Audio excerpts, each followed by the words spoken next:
what we're seeing in Germany now is you have 2 brutal gang rapes every single day in Germany. And when I'm saying brutal gang rapes, I mean, these women are not just raped, they're brutally beaten within an inch of their life if they survive it at all, right? 2 of them every single day happening in Germany. And that's not even talking about the rapes where there's only one perpetrator, right? Or these random knife attacks every day. Not only every day, on an hourly basis, we have those, 12, 13, 14, 15 random knife attacks. Right. Well, they were thinking about bringing in knife control in the UK for the same reasons. They have. Yeah. That's really something. That's really quite something. Watch them caring about that. They don't. So what they do though, is once we had the Christmas markets and everything, they were, heavily patrolled. Yeah, they took the little knife that a grandma carried in her purse so she can cut up an apple or something. Yeah, they were, taken away from people like that. But the real perpetrators, they wouldn't go near them.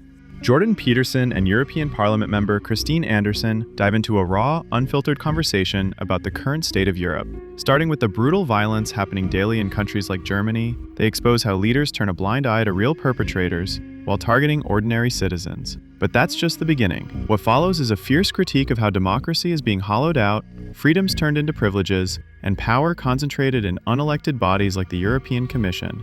A stark warning about how promises of unity, peace, and progress have paved the way for an increasingly authoritarian system detached from the people. People who seem to suffer the most from that in terms of lacking representation are most perversely the working class people that some labor parties actually did work to represent not so long ago. Okay, so the Social Democrats have gone seriously postmodern and woke. When the EU was formed, it was a thrill, I suppose, to some degree, that it became radically easy to move between countries without the inconvenience of passports and border guards and so forth. And the hope as well would be that the toxic elements of nationalism, such as they were, which had seemed to tear Europe apart multiple times, would be radically ameliorated, and that Europe could unite. That would raise the poorer countries out of their penury and produce an economy, I suppose, that would be equivalent in some ways to the United States. That was the hope. Trump managed to get a pretty canny enemy instantiated on the northern border. And I think Carney is positioning himself as the leader of the opposition. He's trying to do that, the leader of the opposition to Trump across the world. So there is this desire, especially by the status types, to serve the highest possible master, and that has meant the WEF and the EU. And so, in Canada, the Liberals have decided, I think it's 2035, that we'll no longer be able to have internal combustion vehicles, in Canada. And how insane that is? I know, it's totally insane.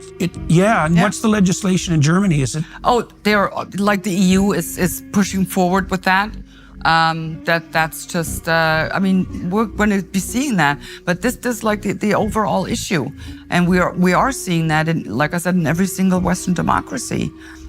We've seen erosion of democracy, freedom, democracy, and rule of law across the board in all the Western democracies. And the question really is, why did they have to push that in the Western democracies to that extent that they did? Well, they didn't need to do that in China. China already was a totalitarian regime. They didn't need to do that in North Korea, but they had to do it in the Western democracies because we do have this democracy, we do have freedom, we have constitutions, and that had to be, how shall I word this, watered down in a sense. Fundamental rights have now become privileges that the government can grant or withhold depending on how you behave, right? Well, if you lose your natural rights philosophy, right, made in the image of God, let's say. And we are seeing that, like I said, in every single Western democracies. In Europe, however, they did face a rather difficult situation in terms of, and you mentioned that already, removing the democratic processes further and further away from the people, to get it, so the people no longer know who's even responsible for what decision. And most of all, who can they hold accountable for what decision? But you would have never been able to convince any single European people to relinquish their sovereignty, their traditions, to invest it in some kind of, let's call it a one world government or whatever you want to call it. Would have never happened, would have never been possible. But hey, let's tell the people, look, we've been, having wars for centuries. And we need to get away with that. So we, living peacefully. Let's try to move together closer, So how about we have this EU Commission installed in Brussels, and, we have a parliament, so it's democracy and all of that. And so people were told this lie that because we are obviously incapable of living peacefully together unless we have some kind of a king. Exact, sort of, right? So, and that's how the people were sold this lie. And now what we're seeing is they're moving closer and closer together. All the more rights, competencies that are getting transferred to Brussels. And speaking of the EU Commission, what is the EU Commission? It's not elected. It's appointed pretty much. The deindustrialization of Germany seems like a marked move towards insanity. Have this remarkable situation where China and India are industrializing at a rate that leaves Europe and its negligible effect on the environment in the dust, and increasingly so, and at an ever accelerating rate. All of the industry that's leaving Europe and the West in general is localizing in China and in India. China's building coal-fired plants at a rate that's just staggering. And we all breathe the same atmosphere. The whole bloody climate change narrative is a scam and a lie. It is a scam. But they kind of have to do this demoralization, I mean, how else would they be able to tax people into oblivion? And the question really is, how is taxing people into poverty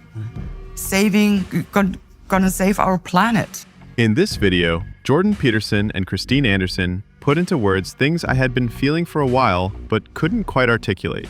What they reveal is unsettling.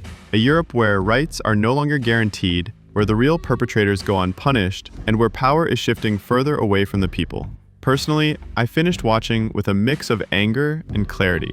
Because once you see how the system actually works, you can't unsee it. And it becomes painfully clear that if we don't start having serious conversations about this, today's exceptions will become tomorrow's norm.